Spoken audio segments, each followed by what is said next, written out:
Great. Thank you, Sharon. Good evening, everyone, and thank you very much for joining us. And Sharon, thank you for inviting me and for setting this up and for taking care of all of the tech stuff tonight, so I don't have to worry about any of that. Part of what, so let me just very briefly tell you that I live in the Philadelphia area, home of the Super Bowl champion Philadelphia Eagles. I won't say any more about that. I am a member of the UU Church of Delaware County in Media, Pennsylvania, which is a suburb of Philadelphia.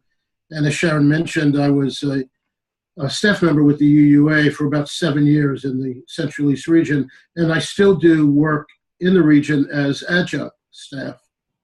For those of you that saw the part one that Sharon presented, there may be some overlap in the beginning of my presentation, but the bulk of what I want to talk to you about tonight will focus on why I think covenants fail and what we need to do to prevent that from happening. So let me begin with some disclaimers and clarifications. While the issues we talk about could apply to covenants between congregations, I'm primarily talking about covenants among and between members of an intact congregation. That's one. Two, I'm referring to covenants that take into account the actions of board members, committee members, and members of the general population of the congregation. In other words, all aspects of congregational life. And three, I'm only interested in focusing tonight on covenants that describe the expected behavior of people that is important to the well-being and sustenance of the faith community. I am not interested in addressing the personality flaws or character of the people in the congregation, nor do I think I could do anything about it even if I wanted to. In other words, I will address covenants that do not try to change people, but instead only serve to hold people accountable. So it seems to me that there are three categories of people that would be interested in this webinar. People who have not created covenants because they believe that in all likelihood they will fail. People who have created covenants and have considered them to have already failed. And people who have created covenants and found them to be successful and just want to rub my nose in it, like this. The title of this workshop may suggest otherwise, but I do believe that covenants are important documents and can help to transform a congregation if created and used wisely. So as proof, I found this study by none other than James Luther Adams of Five Smooth Stones fame, and he called these the 5 major ingredients of covenant, which leads to the question, what is it with this guy and the number 5? But these are the 5 ingredients of covenant. Number 1, human beings become human by making commitment, by making promise. 2, the covenant is a covenant of being, something we cannot control, but something upon which we depend.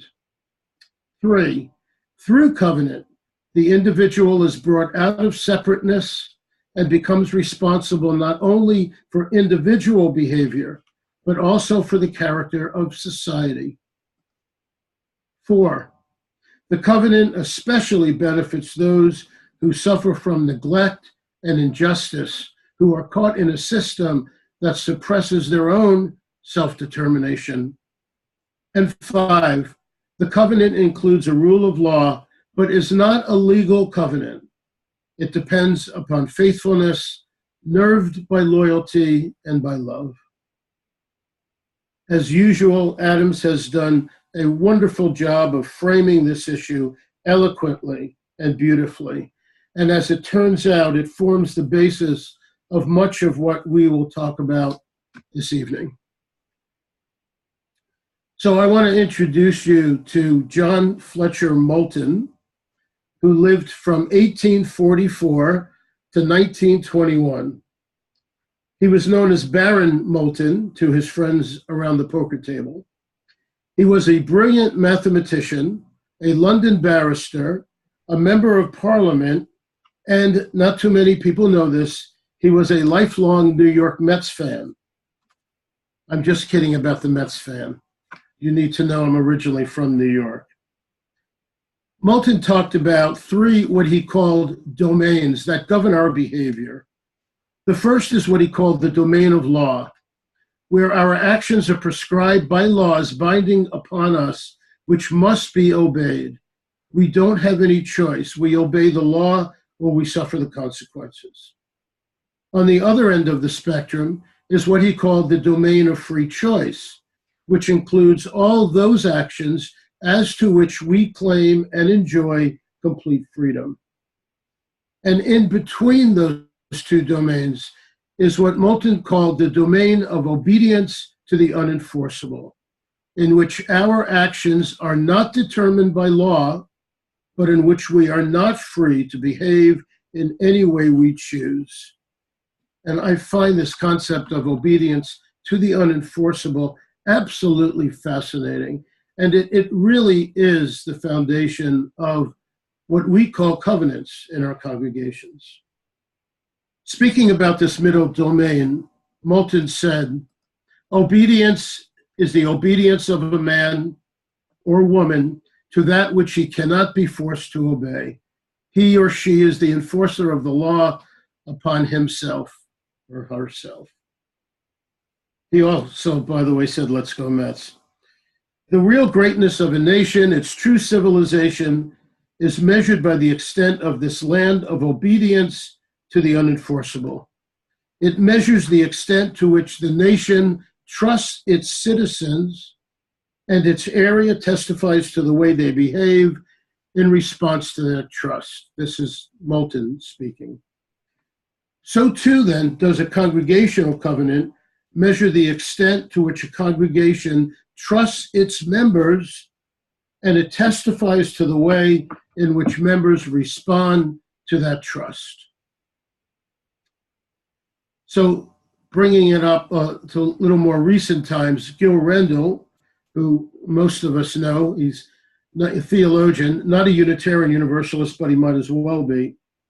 He defines obedience to the unenforceable in this way: that area of our lives of faith in which we submit to certain ways of living because we hold membership in a faith community that rests on beliefs and values that prescribe such behaviors. Obedience to the unenforceable is that area of life, says Rendell, in which we do certain things because we understand that according to our faith, they are the right things to do. Let me give you a couple of examples. In our congregations, there is no law or rule that says that we must forgive another for a perceived wrong. But neither are we free as individuals in our church communities to publicly shun or ridicule that person as a result. Instead, we practice forgiveness in our own way and perhaps in our own time, simply because it is consistent with our beliefs and because it is the right thing to do. Here's another example. We are not required by any law to respect the worth and dignity of others, but neither are we free to show open disrespect and disregard for our fellow congregants. Instead, we respect the worth and dignity of each other simply because it is consistent with our beliefs and because it is the right thing to do. Isn't this a fascinating concept? The only thing that holds us together is our commitment to each other. It's one of the things that I absolutely love about our Unitarian Universalist faith. So we have seen how significant covenants can be in our UU congregations, and we've seen how by its very nature, covenants are difficult to maintain because of the inherent quality of unenforceability. But why do covenants fail already? The reasons lie both with the individual congregants who tend to break their promises and with the congregation as a whole, where the system did not properly prepare members for a covenant or implement it successfully.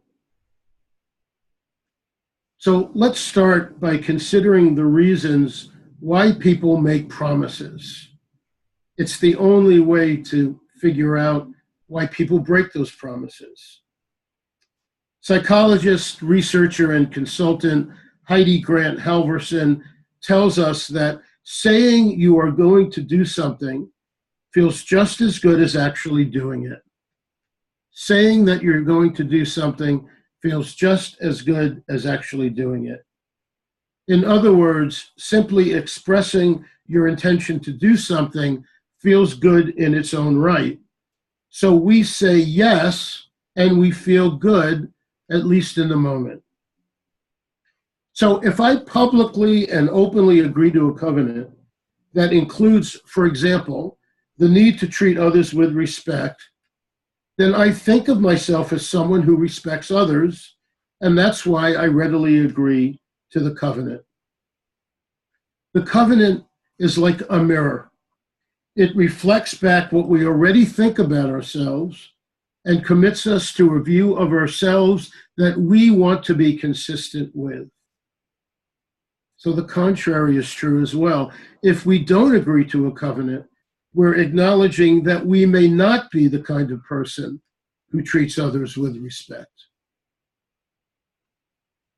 Telling others about your intention to do something does make you more likely to actually do it. But this is only true when the actual behavior you are committing to is desirable for its own sake. If I agree to listen to the opinion of others, I do it because I believe it is important to listen to the opinions of others. But if I'm agreeing because I want to be in agreement with the rest of the congregation, I won't follow through on my commitment to listen to others. We need to agree to a covenant because we really believe in the intended actions and outcomes of the covenant, not because it makes us feel good to agree to a covenant. This is all tied up with our need to have a clear identity as members of our congregations and to make sure that others see the identity that we have chosen. So if I agree to a covenant, I am assuming the identity of a cooperative member of the congregation as one who is willing to do my part to ensure an open, honest, and trusting spiritual community. But as soon as that identity becomes visible to other members of the congregation, as soon as our identity-based intentions are noticed by other people, we become less likely to translate those intentions into action. It's kind of like being in love with the idea of being in love rather than being in love. So let me give you another example that hopefully will make this a little clearer. If I announce to others my intention to finally write that book that's been inside me all these years, I create the identity of a hardworking, creative, driven author. And by so doing, I achieve a sense of completeness that may be enough for me. So I never get around to putting pen to paper or fingers to keyboard to write that book. I'm in love with the idea of writing a book rather than being in love with writing the book. In the same way, individual members of a congregation need to agree to a covenant, not just as a way to bolster our identity as a loyal and cooperative member of the congregation, because it feels good, but because we believe that following the tenets of the covenant is valuable in its own right. And if we don't believe that, then we'll break our promise. So this issue of why we make promises and why we break them is pretty darn complex, but it's all tied up with our need for identity, our need to be part of the group, and our need to not allow ourselves to feel that we're not the kinds of people who wouldn't agree to a covenant. But when push comes to shove, do we maintain our adherence to the covenant? And in our congregations, that's where covenants begin to fail. So let me share with you some reasons why we break our promises. And I want to pay credit to author Lavinia Lumzanu for some of these ideas. Here's one. I never meant it to begin with. Some of you remember Emily Latella from Saturday Night Live. I know people like Alexis have no idea what I'm talking about, but she would always say, never mind. So the covenant might have sounded good in the moment, but then later everything changed. And I realized that I got caught in the spur of the moment, and chances were I never planned to keep my promise anyway. Another reason may be that we're not joiners. Groucho Marx famously said, I refuse to join any club that would have me for a member. For some people, this covenant thing sounds too much like a club. So I'm going to bow out. Or people may think I can't see the benefit in keeping the promise. And besides, I don't see other people keeping their promises. Yes, I made an agreement. I said I would do something. But on second thought, I really can't see what's in it for me. And so the motivation goes out the window, and the commitment and the actions required go out with it. One of my heroes is a man named Peter Block, who has written a number of books, including Community, The Structure of Belonging. And he talks about commitment. And he says, commitment is a promise made with no expectation of return. It is the willingness to make a promise independent of either approval or reciprocity from other people. As long as our promise is dependent on the actions of others, it is not a commitment, it is a deal, a contract. Now, this may seem like a contradiction, since we talk about covenants as contracts that are dependent on the agreement and cooperation of others, but as an incentive, as a reason for entering into covenant, it has to be because we believe in the covenant independent of what others may believe. And that commitment also means staying in covenant even if others do not. Here's another reason why covenants fail. I can't see the damage done by breaking a promise. After all, I'm just a small cog in this large congregational machine. The congregational walls aren't going to come tumbling down if I renege on my agreement. Here's another reason. It's okay, they'll forgive me. Since the nature of covenant is to call people back to the promises they made if they stray from the agreement, for some members of our congregations, this almost acts as a license to break with the covenant. So those are some of the individual reasons why covenants may fail, why we may break our promises. And then there are systemic reasons that have to do with how the covenant was created. Who was involved in creating the covenant? How did it originate? So here are some systemic reasons why covenants fail. Covenants that are top-down will fail. In the work I do now, I'm working in the field of disabilities, and I do training in behavior theory and management theory, among other things. And in management theory, we know that the further away employees are from the decision-making process, the less willing they will be to adopt and implement the decisions that are made. So too, if members of the congregation are given a covenant created by the board or the worship committee or the minister or even the building and grounds committee, they will be less likely to embrace the document and follow its tenets. I need to pause for a second and take a drink because I'm still recovering from a week-long illness. Excuse me. This whole thing is a matter of ownership. Again, this is what Peter Block says. Taking ownership requires that we act as if we are creating what exists in the world. This will only happen if we believe in the possibility that our congregation is mine or ours to create. It stems from the belief that each of us is cause, not effect. The more people in the congregation feel they own the covenant, the more committed they will be to it. It's as simple as that. Here's another reason why covenants fail. Covenants that are not specific will fail. Here's an example, a real-life example of a covenant that I got from a congregation in Vermont who shall remain nameless.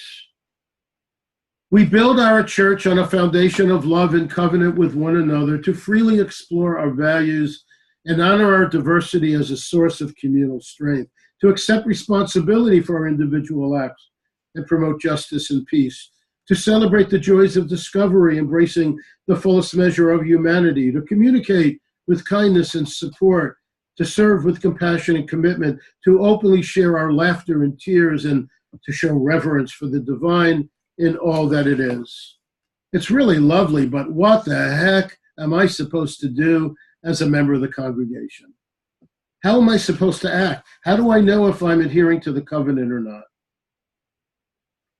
Here's a congregation in Virginia, not the Virginia in Wisconsin, but the state of Virginia, that I think is terrific. It's way too long, but it's really, really specific. And it really delineates in very clear terms what's expected from members of the congregation. I'm just going to give you 3 excerpts from it. They start with kind of a theme, an overall statement. We practice manners and civility in our membership. We act as stewards of our sacred spaces, okay? In behavioral and observable terms, these are their words, not mine. We promise to allow all a chance to speak and listen so that all are heard and understood. Help each other as we are able with time, money, talent, and spirit. Support congregation leaders and programs unless we have strong reasons to challenge or oppose them. Abide by existing structures, leadership directives, and bylaws while working for change. Refrain from gossip and from ridiculing, attacking, or invalidating others through word or deed. Remind others kindly of the spirit of this document when needed, and show manners appropriate to a church or sanctified space. For example, silence, quiet contemplation or prayer, reverence, and heartfelt spiritual self-expression during the worship service. Here's another tenet from their covenant. We direct controversial congregational related communications through appropriate channels. So this gets into the idea, what do we do when there's conflict? How do we keep communication open? In behavior and observable terms, we promise to, when feasible, attempt to resolve interpersonal disputes or grievances directly and privately. Attempt to resolve non-personal controversies, for example, on policies, programs, or finances through the relevant committee or channel. Follow established procedures for mediation and conflict resolution if our efforts to resolve issues are unsuccessful, and abide by the outcome of the conflict resolution process. And then finally, we strive to focus on the issues and behaviors, not on people and personalities. In behavioral and observable terms, we promise to address the issues and points under review in our discussions and deliberations, avoid naming and blaming. Use I statements to set a tone of presenting and sharing rather than attacking and criticizing. And consider the message on its merits. Avoid personalizing communications about issues and remembering that the message is about the matter at hand, not about the sender or receiver.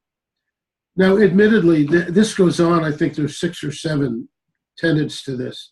It's a piece of work, but you can see how specific it is. There'll always be a degree of ambiguity in our covenants, but this gets as clear as any covenant I've ever seen in terms of what is expected behaviorally and in observational terms, so that people know if they're adhering to the covenant or not. It is specific, it is clear, and it is far-reaching in all areas of congregational life.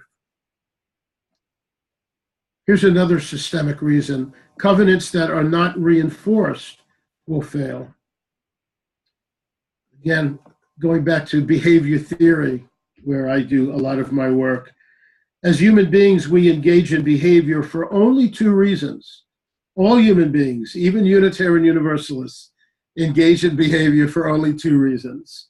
We want to get more of what we want, and we want to avoid or get away from something that we don't want. It's the only two reasons why human beings do what they do.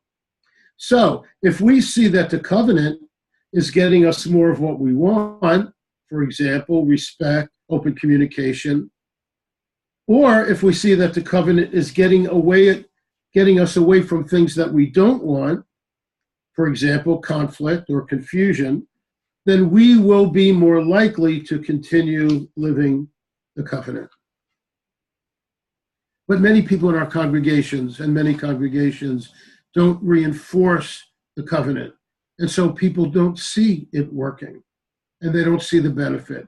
And if they don't see the benefit, they'll move away from it.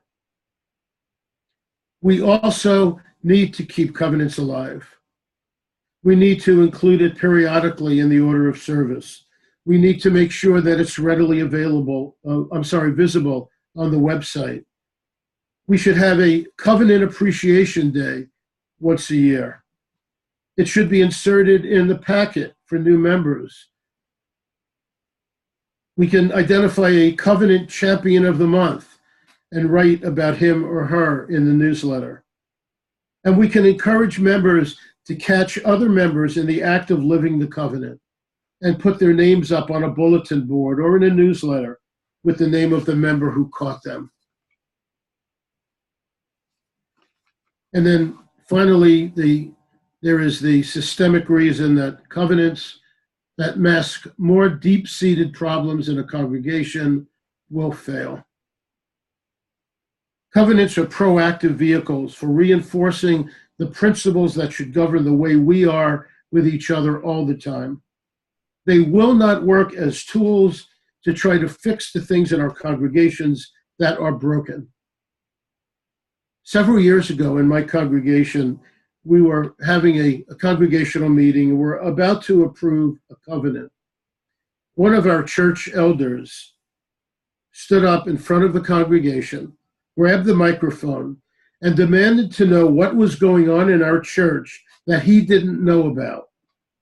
His contention was, if we need a covenant, then there must be something wrong. What he failed to understand is that a covenant is proactive. It won't fix things that are wrong, but it will begin to move the congregation in a direction that everybody would want to go in. So while adhering to a covenant can help repair a congregation that has been damaged in some way, again, it's not a panacea. A covenant will not fix a lack of leadership in the congregation or a culture that is unwilling to try new things. It will not suddenly heal rifts that have been deep-seated and embedded in the congregation for years. These cracks in the foundation of a congregation must be addressed and fixed, or a covenant will simply not make a difference. It would be like putting a Band-Aid on a severely infected wound. So here are the ways to ensure the success of your covenant. Involve everyone in the making of the covenant to the extent possible. Write your covenant so that it is inclusive enough to inspire everyone to act, yet specific enough so that congregants know how to act. Reinforce adherence to the covenant, both individually and collectively, and bag the covenant and start working on the problems that are holding your congregation back. I always end my presentations with a quote. I love quotes. I even have quotes about quotes.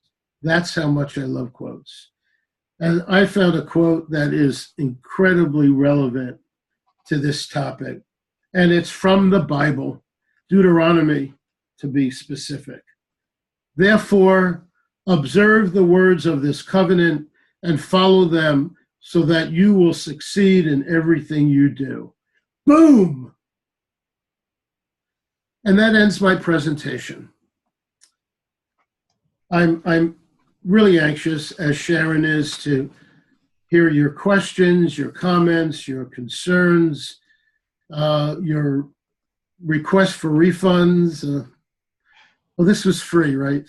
This was Sharon? free. So Thank we don't you, have to Mark. worry about that. How about I monitor the chat box for you, so I will read the questions to you. Sure. And I see the first one here. It says, what do you mean by bag the covenant? Virginia wants to know. If a congregation is relying on the covenant to fix problems in the congregation, it won't work. So what I mean by that is, don't put your energy into coming up with a covenant or coming up with a new covenant if you know that there are problems in your congregation that need to be fixed. Instead, put your energy into fixing those problems and then return to the covenant when you're ready. Mark, I'll ask a follow-up question. Have you ever found, how can a congregation discern between, yeah, we got some problems that really need worked on, and a covenant would help us? I mean, most of our congregations are somewhere in that gray area. Do you have any understanding for yourself about when you proceed forward with a covenant, when you wait? Like, do you have any litmus tests you could share? I think that most congregations decide it's time for a covenant when there's a lot of conflict in the congregation, when people aren't getting along. And so people turn to a collective document and try to get everyone to rally around it.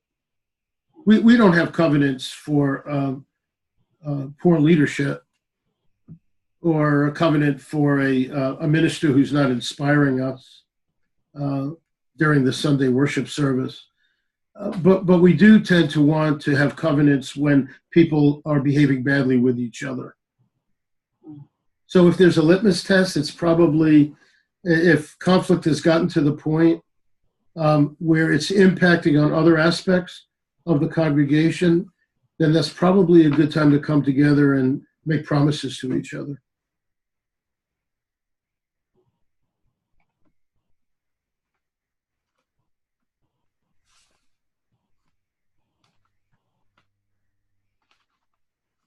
Just a reminder, you can put your questions or comments in the chat box. You could also, if you want to turn your video on, raise your hand, or sometimes there's a virtual way to raise your hand. There can be a little flag that goes up. Let me see if I can find that. And I'm really curious to know, how much of this stuff does resonate with you and your congregation.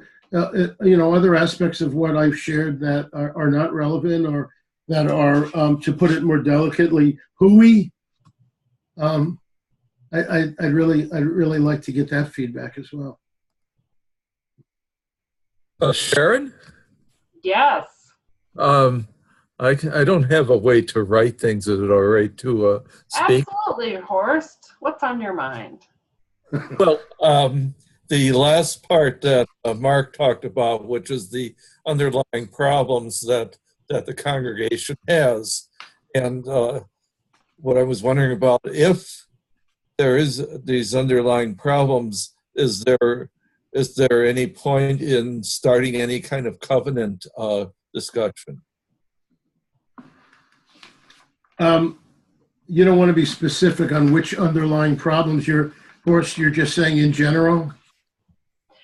And I'll just chime in for everyone's well-being. Just remember, it's being recorded, Horst, and everyone else, so that you can think of what do you want to live on in perpetuity in your comments. Yeah, let's just talk more generally. Again,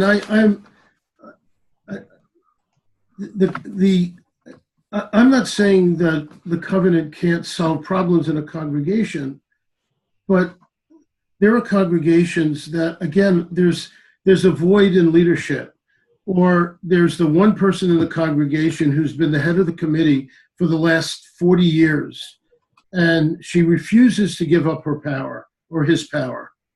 Boy, we just can't get enough volunteers for the religious education program. I mean, these are issues, these are real problems in our congregations, and a covenant isn't going to address all of those problems. The covenant will only ask people to come together and support each other and move forward together, but it's not going to specifically address cracks in the system or lack of accountability or performance problems among the staff. It's not a panacea. So I'm not saying that a covenant isn't a good thing. I'm saying that the congregation needs to understand that even the best covenant in the world is limited in its ability to make everything right. I hope that my answers are complete enough, or whether there's still questions. I was trying, again, the amazing not unmuting muting button. Horst, did that answer your question, or did you have a... It does to some extent. I just was curious about that because there was an attempt to start the covenant process, but then other problems came to the fore, and the whole thing stopped at that point. Oh. So thank you, Horst.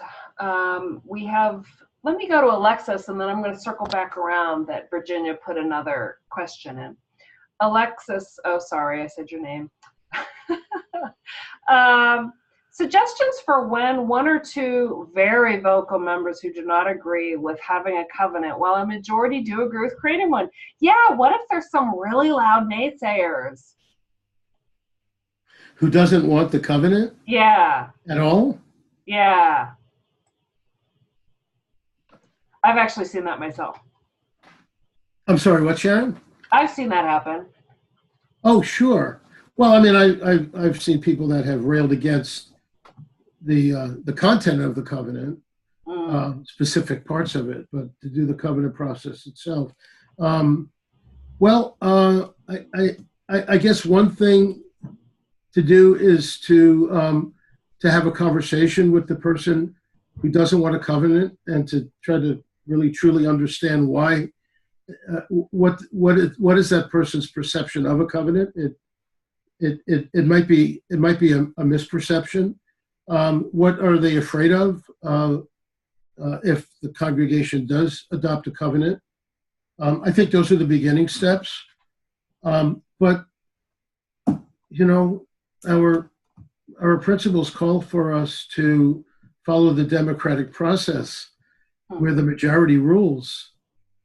We can't allow ourselves to be held hostage by one or two or three vocal members, and I know it happens a lot, but it's going against our principles. We vote, and if the congregation votes to adopt a covenant, then as Unitarian Universalists, we have to abide by that principle. And if somebody doesn't, not only are they violating the covenant in principle, but they're also violating our principles as Unitarian Universalists. This gets into the sticky issue of what do you do if somebody continues to egregiously violate the covenant? And many congregations have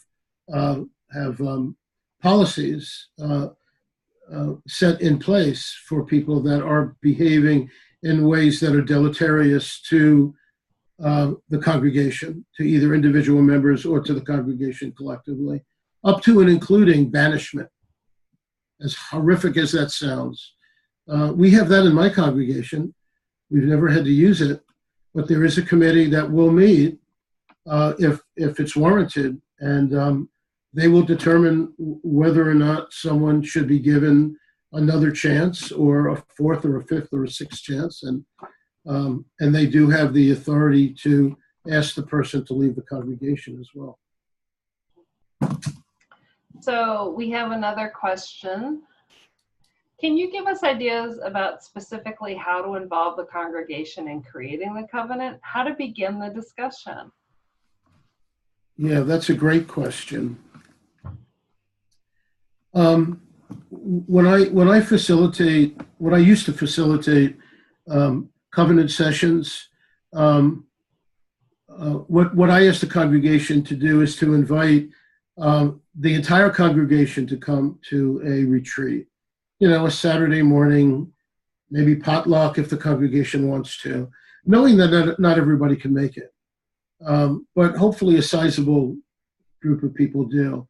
And the process that I use is pretty simple. I ask people in small groups to simply talk about how they want to be shown respect by each other. And then through that process in small groups, they eventually come together as a large group, and we narrow down the tenets that people have written, and we come up with a draft covenant. And then, in order to involve those members of the congregation that could not attend, I suggest to the congregation that they send the draft covenant and make sure that it's labeled draft out to the congregation for a period of time and ask for feedback. It could be in the form of small groups, like, you know, after church, 2 or 3 Sundays after the service to come together. Or it could be, you know, handed out at order of service and people are asked to respond. There are different ways to do it. But the questions that are asked have to be carefully worded. So you wouldn't ask, tell us what you think about this covenant. Or is there anything missing from this covenant? Because people are going to respond to that. Yeah, how come we're not talking about it? But instead, this is actually, this is appreciative, help me, Sharon. Appreciative inquiry, maybe? Thank you, yes, appreciative inquiry. You ask the questions in such a way that it can only elicit a positive response. So, as you read the covenant, how does it make you feel? Which parts of the covenant resonate with you the most? So you ask questions that can only elicit a positive response. You're going to still get some people that are going to respond, more critically or negatively, and you welcome that feedback. But then the group that has taken responsibility for overseeing the process takes in all of the feedback, makes whatever necessary adjustments they make based on the feedback, and then the covenant comes back out for a formal vote at the congregational meeting. And I think that's really the best way to make it as inclusive as possible. When new members come in, you can't do a whole new covenant, obviously, but I think the covenant should be reviewed at least once a year, and that would be a way to include new members where you ask those same questions. It's also a way to keep the covenant in front of people. Does that help, Alexis? This question, I think, was from someone else. Oh, does that help someone else? We'll find out. It just helped me too, though, Mark, by... Great. Yes, the other person said it does help. Good. Do we have some other questions from people? Great. Please make the remaining questions easier.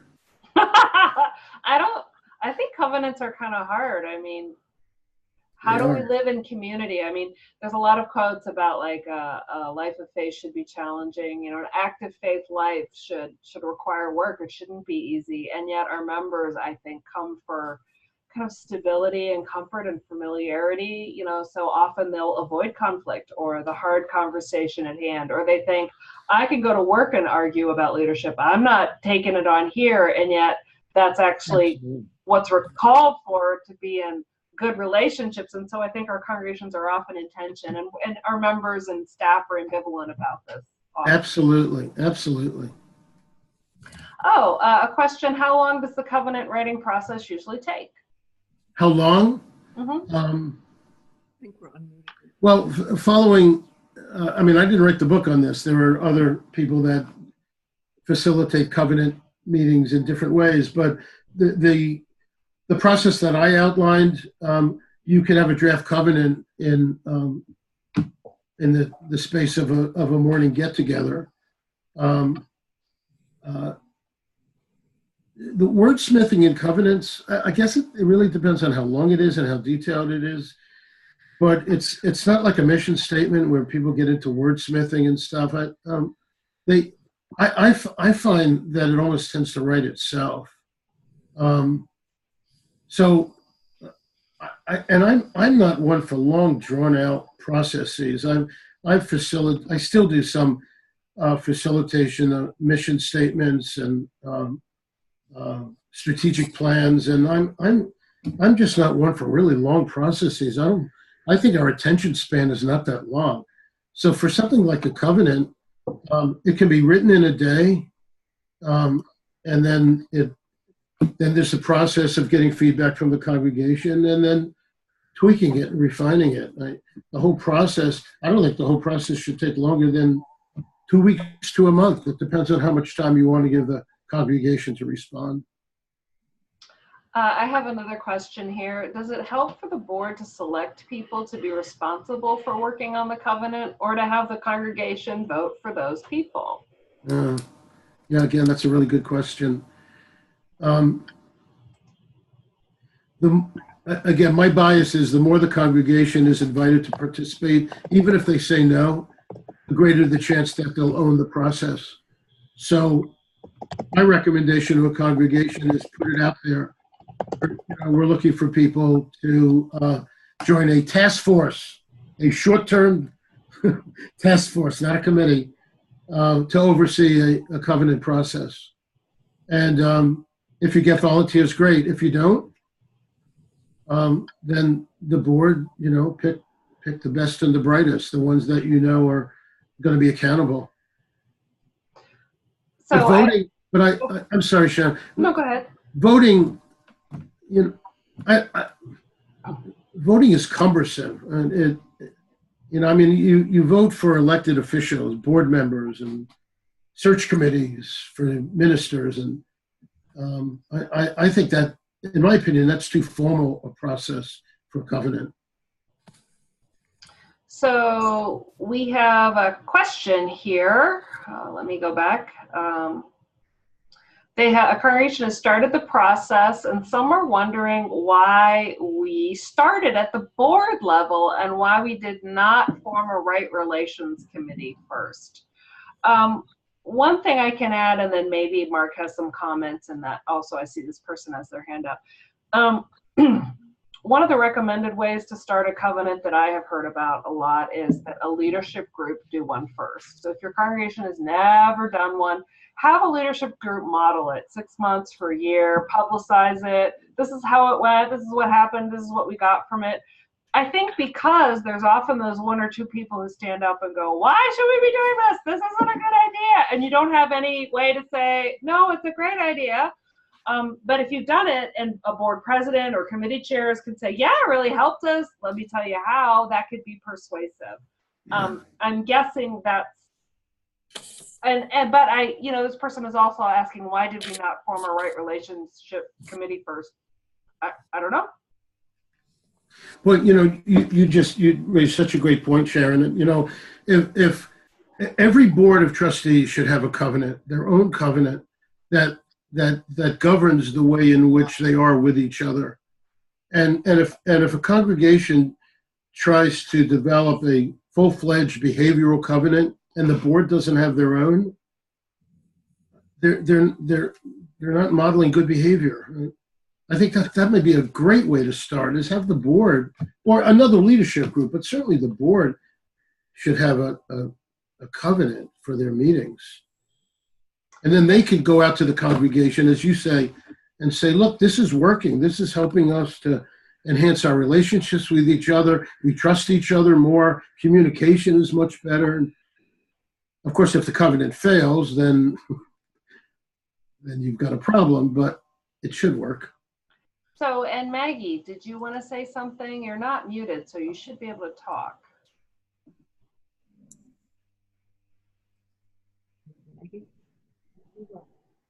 Did you want to say something, Maggie? You had your little hand, the virtual hand up.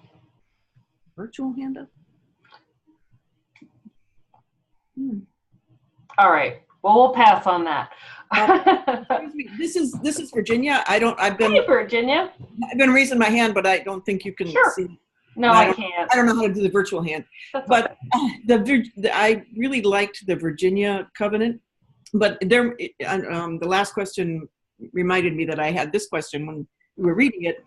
It referred to covenanting that we would follow the conflict resolution policy and abide by its decisions.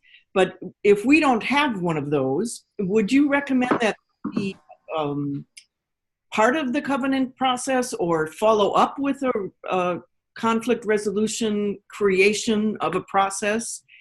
And if so, do you recommend the congregation be involved in that also? And would you approach that in the same way? And that's a lot of questions, I'm sorry. But we don't have a conflict resolution policy. And I think we want to have one, but I don't know how it should fall in this process. Yeah. Transformation, not resolution. I'm sorry, we're going to do conflict transformation. Again, that's a really, really good question, and I'll take a stab at it, but Sharon, feel free to jump in. A conflict, any policy that a congregation develops should come from a formal body. That wouldn't come, I don't think, from the congregation itself. So it might be the staff that research conflict resolution policies and make recommendations. It could be the board, or it could be a task force that's set up specifically to look at other conflict transformation policies and recommend one. You don't need, I guess you don't need to have a formal policy in order to address it in a covenant. But I don't know what the Virginia congregation is referring to in terms of their conflict resolution policy, but normally if it's a policy, it does carry through all the way to the final consequence, which again might mean separation from the congregation. So, Mark, this is Horst. Are you done, or can I ask the question? No, yeah, well, yeah, no, please jump in and help me. Okay.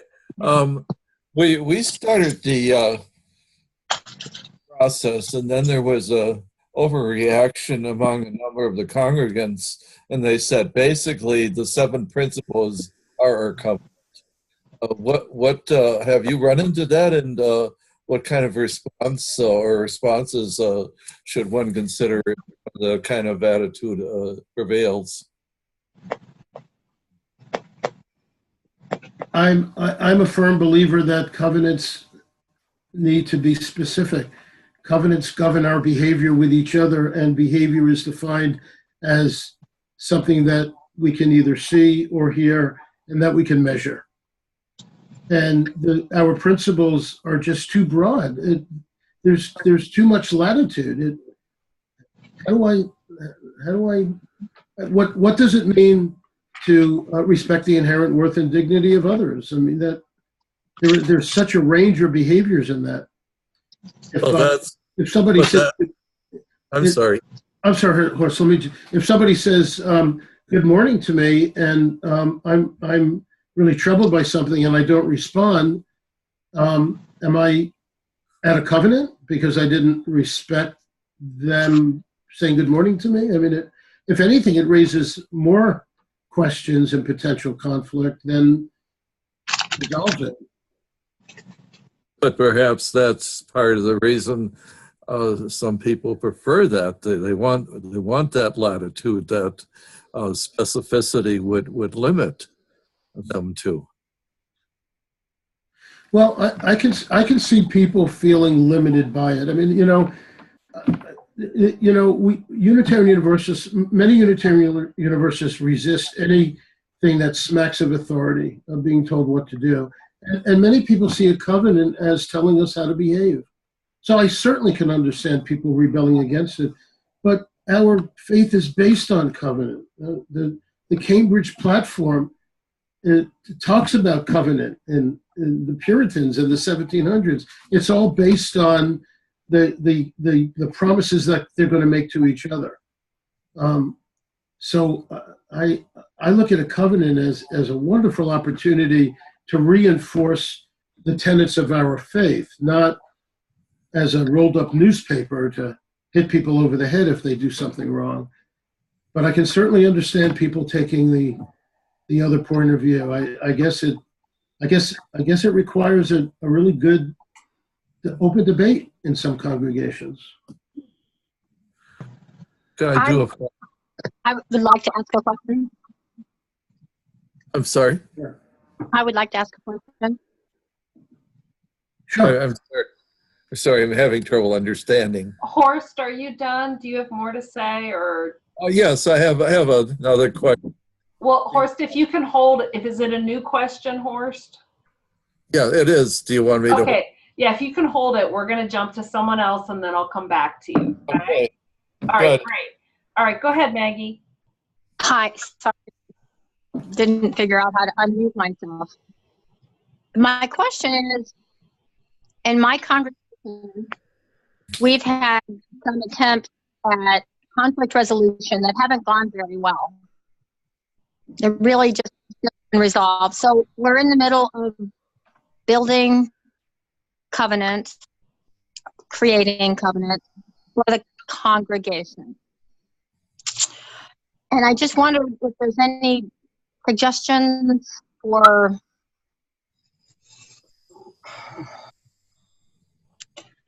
those relationships that have actually attempted to resolve conflict and couldn't get it done.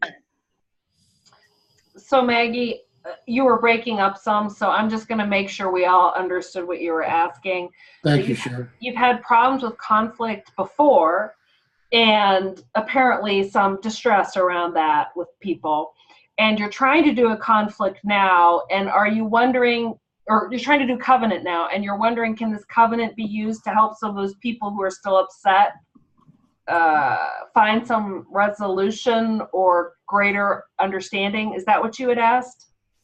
I don't think so. That's a restatement. I didn't think of that, but it sounds good, Karen. Okay, because sorry, you were kind of like breaking what up. can be done?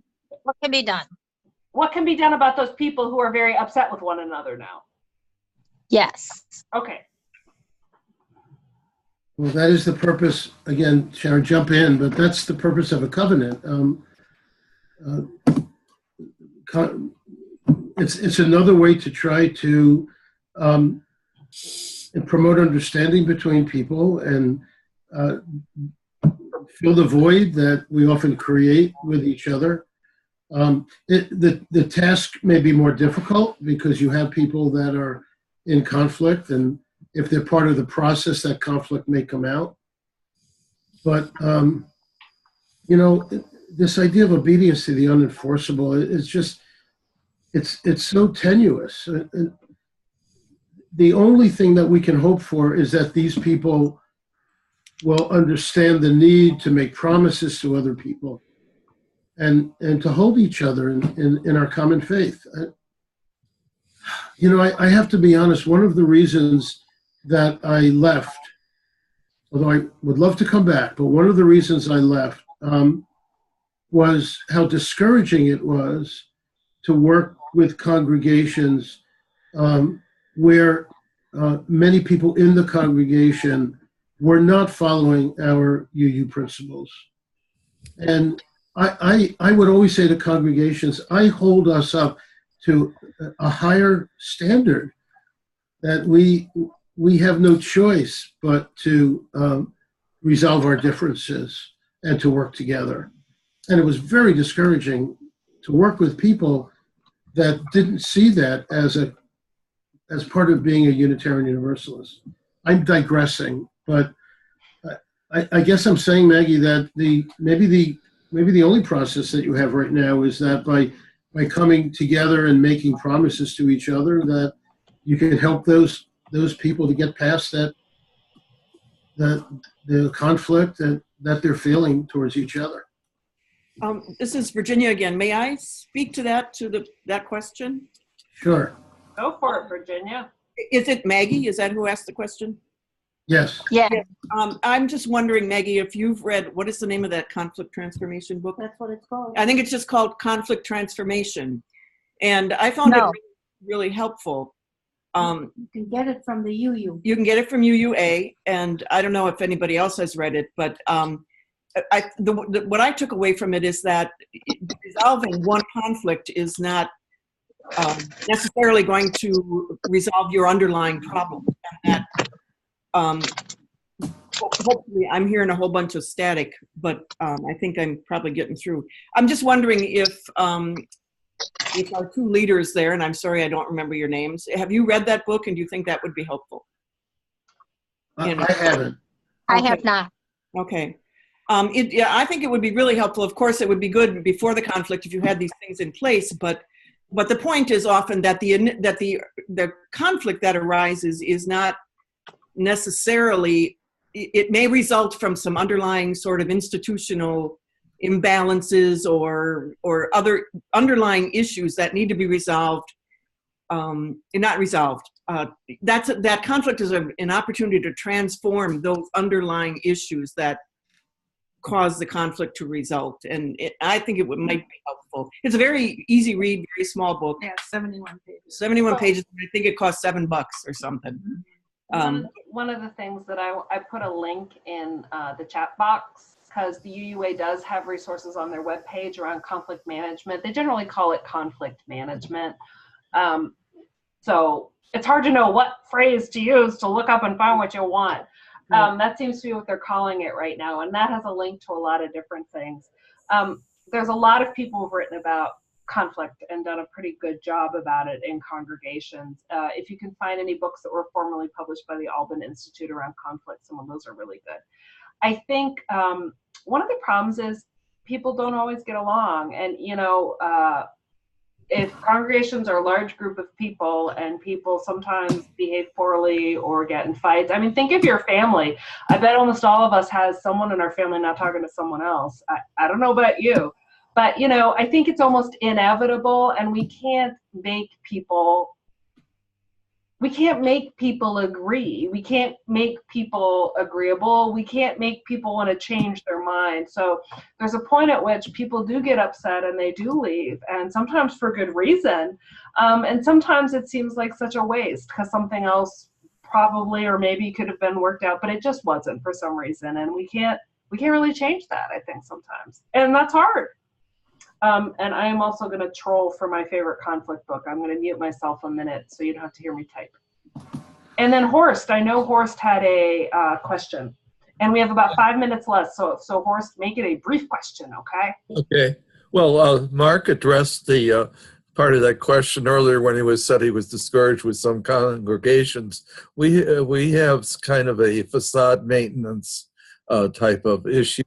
And one of the things, if we would have a covenant and one person would call out another person, and then there would be some form of retaliation, is this at a point at which the congregation has to decide whether they want to face the whole issue of their behavior, or do you just kind of leave or do something else as mentioned earlier?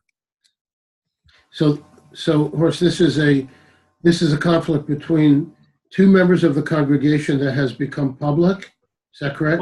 Well, this is more of a group kind of thing where there's a group that has been around a long time, and basically there's the desire to maintain that group cohesion, and then that group tends to dominate in the congregation. So the question is, how do you deal with that conflict? Yes. So I'm not. So let me take a stab at this. I'm not sure if I'm really getting at what your question is. I don't think that this is an issue that the entire congregation can address. I think that the minister may need to intervene, or if you have a rate relations committee chair would intervene, or someone designated by the minister would intervene to address the issues. If the entire congregation tries to deal with it, I could see it becoming an even bigger problem. Again, I don't know if I'm answering your question. I just wanted to see if you had any thoughts on it. I know there's no real answer as such, but sometimes just sharing experiences helps Yeah, sure. give you ideas on how to attack the problem. Sure, absolutely. Well, there's also the issue of, and Sharon was alluding to this just a few minutes ago, that congregations are emotional systems. They're not families, but they're like families. Whenever there's any change in a congregation, including the development of a covenant, you get the congregation gets anxious, and many people in the congregation want to go back to the way it was before, and that creates even more conflict. And it is a natural outgrowth of any system in the world, including congregations. It's inevitable. And what we need are non-anxious leaders who are ready to deal with the anxiety and not take it all on themselves, and respond in non-anxious ways in order to help people to get through the change process. So that's, you layer that on top of this whole idea of developing a covenant, and it becomes even more complex. So, and I do want to lift up, I put a couple resources in the chat box around conflict. So one is a UUA link on conflict, they're calling it conflict management. The Alban Institute, which is closed though, still exists at Duke Divinity School, and I included their link in the chat box, alban.org/category/conflict. You can find a lot of articles, a lot of authors, and then a lot of books to source. And I did put in the book, Peter Steinke's Congregational Leadership in Anxious Times, which I That's wonderful. It's a great book. It's one of my favorites. It talks about things other than conflict, but it really is dealing with like what happens when it's not going well. Yeah. So I think that's a great one. And then Alexis reminds us that there is the UU Learning Institute, UULI. And again, I don't want to type in your ear, but let me quickly look it up and put that link in the box before we say good evening to one another. Is there any final words you have, Mark? I just want to thank everyone for spending this time with us, and for your questions and your comments and your sharing. It was just great to be with you. Yes, thank you, everyone. There is a course that I've just put in the box. It's through the UU Institute. These courses are often $30, so you do have to pay, but it's like there's articles and there's like little mini recorded segments, and they can be really useful. So I encourage that as a resource on conflict and many other things, including congregational leadership. So I want to thank Mark from way out on the East Coast for hanging out with us this evening. Thank you so much for what you do, your ministry around covenant and all the many things and facets, and best wishes to you in your work. Thank you, Sharon. And thanks everyone else. Just so anyone knows on this webinar who watches, in every region there's a primary contact for you, and you can call a regional life person like myself or email us to ask questions. You're like, I'm stuck on covenant. I'm actually going to put my address in here. And if I don't think I'm the best person, I'm sdittmar, SDITMAR at UUA.org. And if I don't think I'm the best person to answer your question, I will forward your question on to another member of the field staff, or I'll send you a link to a UUA website so you can get started. So thanks everyone. And thanks so much, Mark, and have a good evening. Thanks. Good night, everyone. Good night. Thank you so much.